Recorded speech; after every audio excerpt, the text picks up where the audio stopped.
Islamophobia کیا ہے کہ جی نعوذ باللہ قرآن کریم میں دہشت گردی ہے، اس میں جہاد کا حکم ہے، لوگوں کو مارنے کا حکم ہے، قتل کرنے کا حکم ہے، مال غنیمت لوگوں کا مال چھیننے کا حکم ہے، اسلام میں سزائیں سخت ہے، چور کا دیکھو ہاتھ کاٹ دیا گیا اور ڈاکوؤں کے ہاتھ اور پاؤں کاٹ دیے گئے، اور شراب پینے والے کو کوڑے لگ رہے، اور زنا کرنے والے غیر شادی شدہ جوڑے کو کوڑے لگ رہے، اور شادی شدہ زنا کرنے والے جوڑے کو سنسار اور رجم اور پتھر مار کر قتل کیا جا رہا ہے۔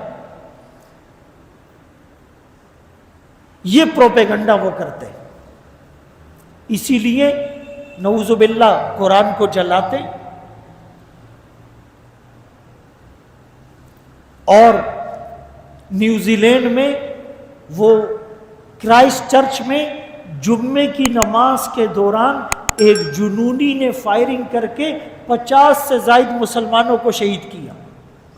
اس طرح آئے دن واقعات ہوتے رہتے ہیں۔ یورپ کی جو ایک انسٹیٹیوشن اور تنظیم ہے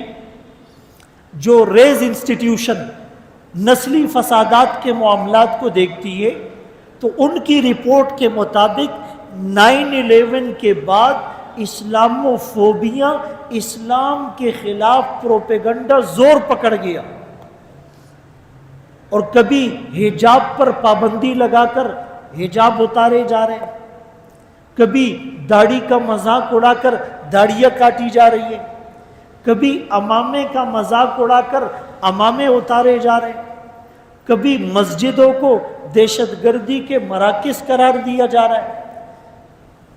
کبھی وہاں کے علماء کے لیے زمین کو تنگ کیا جا رہا ہے۔ تو یہ اسلاموفوبیا، اس کو انہوں نے میڈیا کے ذریعے سے پھیلایا، ٹی وی کے ذریعے سے، سوشل میڈیا کے ذریعے سے، سیٹلائٹ کے ذریعے سے، پرنٹ میڈیا کے ذریعے سے۔ تو اس کا جواب بھی مسلمان میڈیا کے ذریعے سے دے، لیکن جواب کب دیں گے؟ جب خود دین کا پتہ ہو۔